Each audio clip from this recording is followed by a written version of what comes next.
Sejam bem-vindos ao quarto módulo do curso Conhecendo a Si Mesmo.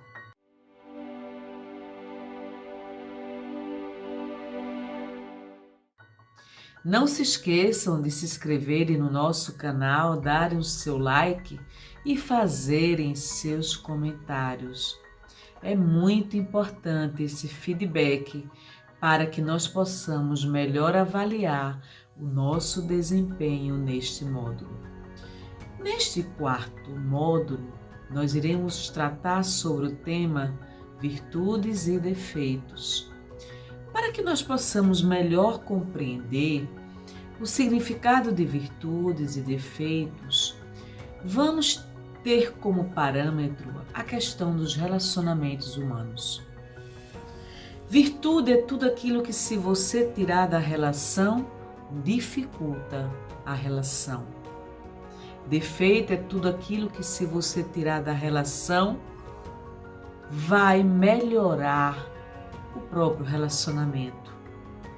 Então, imaginemos que virtude e defeito faz parte das contradições humanas. Nós somos seres altamente contraditórios. Temos algumas virtudes e algumas imperfeições.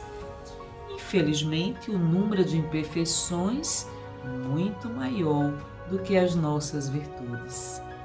Então, vamos agora estudar melhor o que significa imperfeição no slide 39.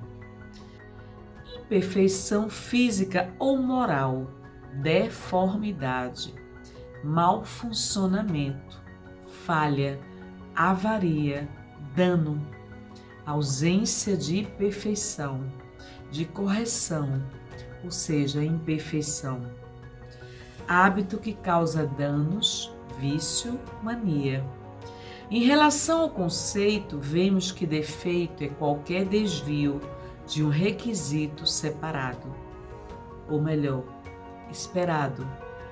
Ou seja, qualquer característica de algo ou alguém que não alcance nossa expectativa é um defeito. Inclusive, isso pode afetar ou não a capacidade disto em desempenhar uma função requerida. Vejam que nós focalizamos nesse módulo a questão dos defeitos porque são inúmeros. Colocamos em ordem alfabética a partir da letra A. São tantos defeitos que vocês vão se surpreender. Letra A. Acomodado, agressivo, ambicioso, ansioso, antipático, apreensivo, atrasado, avarento. Letra B, briguento. Letra C, carente de atenção, ciumento, com complexo de inferioridade, conservador, consumidor excessivo, corrupto, cruel. Depressivo, desarrumado, desconcentrado, desencorajador, desleal, desobediente, desonesto, destrutivo, dominador. Letra E, egocêntrico, egoísta, emotivo, esquecido, excêntrico, falso. Letra G, grosseiro, guloso. Letra I, imoral, impaciente, impiedoso, impulsivo, inconstante, indeciso, indecoroso. A lista é grande. Indiferente, ineficiente, ingrato, inibido, inóspito, inseguro. Intolerante, intrometido, invejoso, irracional, irresponsável, irritante. Letra L, lerdo. Letra M, mal-educado, mal-humorado, mentiroso, muito crítico, não sistemático. Letra N. Letra O, odioso, orgulhoso. Letra P, parcial, pessimista, possessivo. preguiçoso, psicologicamente dependente, reservado, letra R, letra S, sem imaginação, sem iniciativa, sentimental, submisso, suspeito. Letra T, teimoso, temperamental, tendencioso, tímido. Letra V, vingativo, violento. Veja, é uma lista enorme de defeitos. Agora vamos fazer uma leitura do slide número 50. Nossas virtudes e nossos defeitos são inseparáveis, assim como a força e a matéria. Quando se separam, o homem deixa de existir. E agora vamos ver o que é o autocontrole. Nós temos autocontrole diante dos desafios, diante dos conflitos, dos estímulos que nós vivenciamos no nosso cotidiano. É importante ter autocontrole? Para que nós temos que ter autocontrole? Slide número 52. Autocontrole emocional é o atributo que torna uma pessoa capaz de dominar as próprias emoções ou os impulsos decorrentes dessas emoções. Ou seja, não podemos controlar a emoção gerada por um impulso, mas podemos recorrer ao autocontrole para dar uma resposta adequada a essa situação. O que vocês estão entendendo por isso? Ou seja, nós não podemos controlar as emoções que são geradas através dos estímulos e impulsos. Porém, podemos recorrer ao autocontrole para dar uma resposta adequada a essa situação. Em situações de conflitos, em situações difíceis, em situações que somos levados à prova, podemos exercer o autocontrole, não no sentido de não sentir a emoção, mas no sentido de expressar essa emoção, de exercer um controle sobre essa emoção. Porque existem 5 emoções básicas no ser humano, segundo Eric Berne. Quais são elas?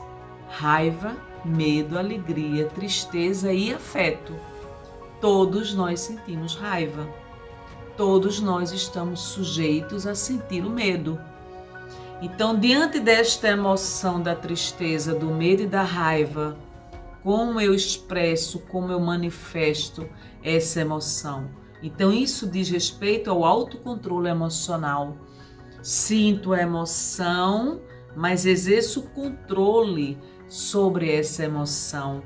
Isso é o que se chama autocontrole emocional. E esse autocontrole emocional é fundamental. E por que é que nós perdemos o autocontrole? Primeiro, quando nós estamos muito cansados, tendemos a perder o autocontrole. Estamos exauridos, não estamos com energia, não estamos com a devida concentração, atenção. Tendemos a não exercer o autocontrole que nós precisaríamos. Esse autocontrole não funciona mediante o cansaço. Uma segunda situação que pode levar-nos a perder o autocontrole, estarmos malnutridos.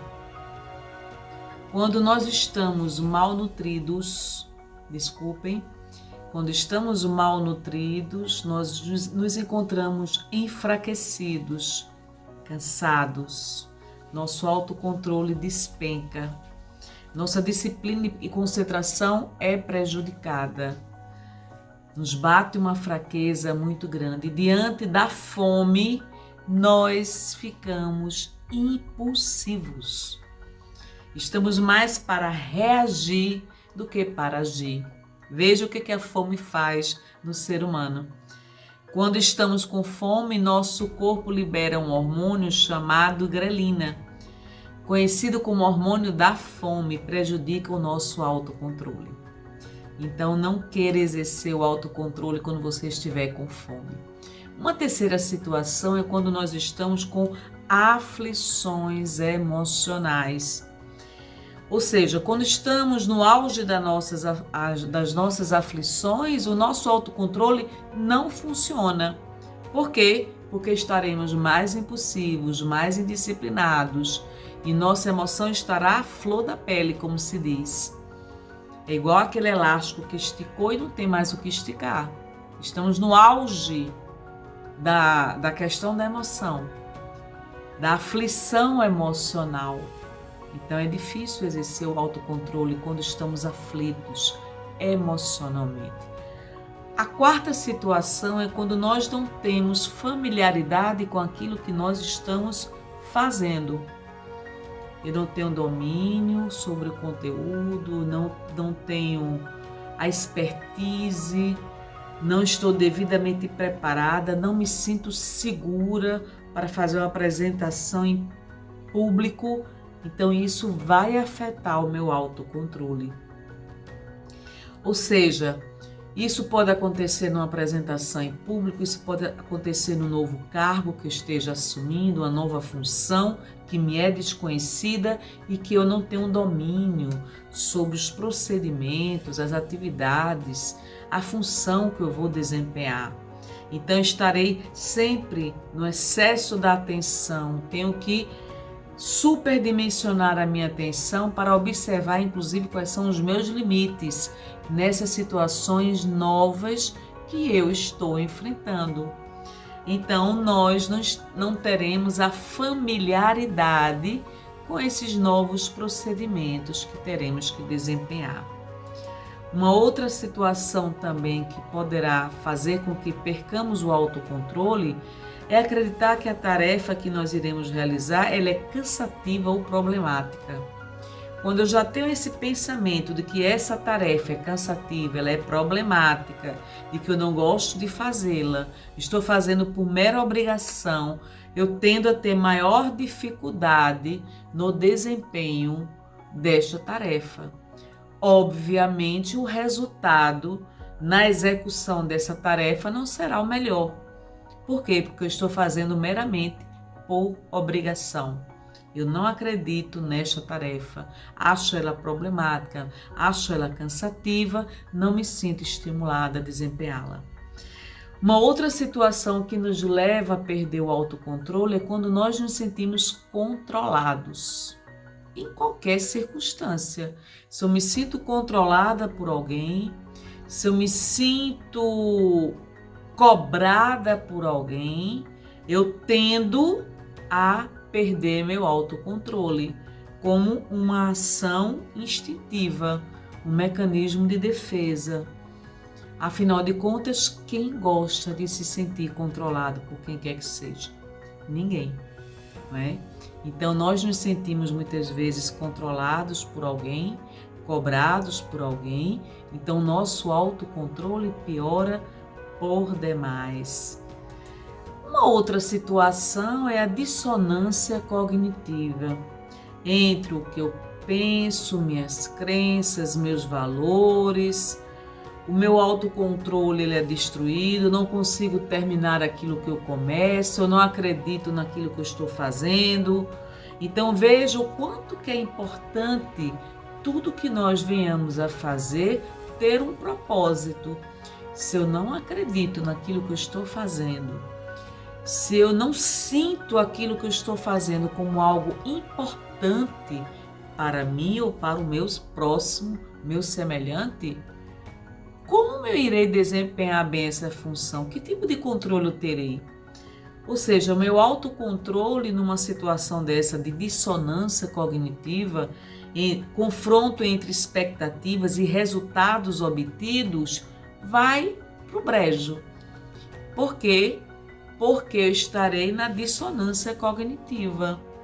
Estou destoando entre aquilo que eu penso, aquilo que eu acredito, aquilo que eu faço, aquilo que eu digo, então não vai haver coerência. Na minha incoerência, não terei o autocontrole. Uma Outra situação também que nós perdemos o autocontrole é numa frequência cardíaca, onde nós estamos com batimento acelerado cardíaco, onde estamos com alterações fisiológicas. O nosso autocontrole se perde. Por quê? Porque toda uma sintomatologia física material está alterada. Como exercer autocontrole numa situação dessa? É muito difícil. Flutuações hormonais é uma nona situação que nós poderemos verificar a perda do nosso autocontrole. Normalmente as mulheres, quando estão na famosa TPM, homens, quando têm prejuízos cognitivos, quando estão próximos a mulheres atraentes, perdem o autocontrole também.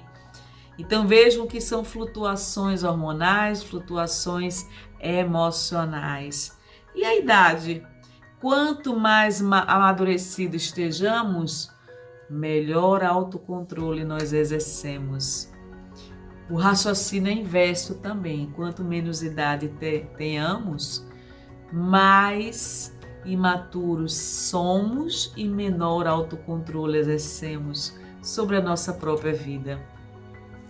Quais são os benefícios de nós termos autocontrole na nossa vida? Nós dominamos as nossas emoções, agimos com mais prudência, com mais sabedoria, controlamos as nossas impulsividades, dominamos a nossa intempestividade, nos tornamos pessoas que agimos mais pela razão do que pela emoção.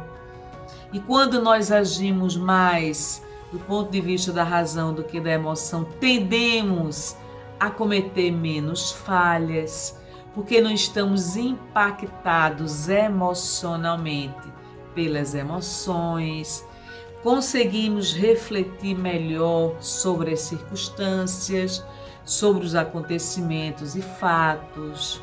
Então, estamos mais na condição de observadores, selecionando o que convém ser dito dentro daquilo que não convém ser dito. Ou seja, estamos no controle da situação. Isso é muito importante. Por que é tão importante você exercer o autocontrole? Porque você erra menos. Simples assim. No autocontrole, eu meço as consequências do que eu falo, do que eu penso, do que eu sinto, de como eu ajo. Evito situações conflituosas. Nos meus relacionamentos interpessoais e interprofissionais, meço as consequências da própria palavra. Evito circunstâncias que eu possa me arrepender profundamente, porque impactada pela emoção, eu fiz uso da palavra de uma forma irracional. Não fiz uso da razão, não medi as consequências, feri profundamente as pessoas com as quais eu convivi naquela circunstância tão difícil. Veja que os 4 poderes pessoais que nós temos, pensar, sentir, falar e agir, são 4 poderes poderosos que necessitam do autocontrole. O que eu penso, o que eu falo, o que eu sinto e como eu ajo. Isso exige de mim o discernimento, a prudência. Exige de mim que eu possa medir as consequências do meu próprio comportamento em relação às pessoas. Então, quanto mais amadurecidos, quanto mais seletivos, quanto mais amadurecidos em relação ao próprio comportamento humano, às contradições do comportamento humano, identificando as minhas próprias contradições, fazendo a leitura da minha própria atitude comportamental, se ela reflete incoerência ou se ela reflete coerência Quando eu faço essa leitura de quem sou eu, dos aspectos da minha própria personalidade, fica muito mais fácil eu interpretar a personalidade alheia. Por quê? Porque primeiro fiz a leitura de quem sou eu, nos aspectos positivos e negativos da minha própria personalidade. Quando eu identifico quem sou eu consigo identificar quem é o meu semelhante, quem é o meu próximo. Então vejam que esse curso, Conhecendo a Si Mesmo, trouxe essa perspectiva de que o conhecimento, a informação, a sabedoria, processos de autossabotagem, como funciona o nosso cérebro, as nuances do funcionamento desse cérebro, o que são virtudes, o que são defeitos, tudo isso nos impacta do ponto de vista da neurociência profundamente. E a neurociência é a ciência que estuda o funcionamento do próprio cérebro. Usamos como base deste curso a própria neurociência. Quero agradecer profundamente a todos vocês que nos acompanharam neste curso. Informo também que nós disponibilizamos no nosso canal do YouTube outros cursos que nós realizamos anteriormente: autoconhecimento, saúde mental, inteligência emocional.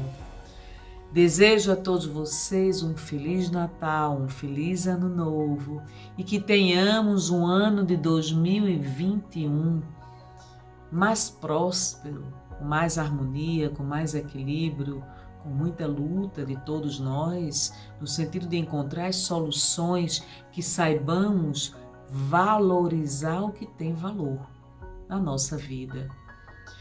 Somos todos nós seres sociais, estamos inseridos numa sociedade e temos que ter o olhar voltado para o outro, não apenas para nós mesmos. Que Deus nos abençoe hoje e sempre. Muito obrigada por nos acompanharem até aqui. Muita paz.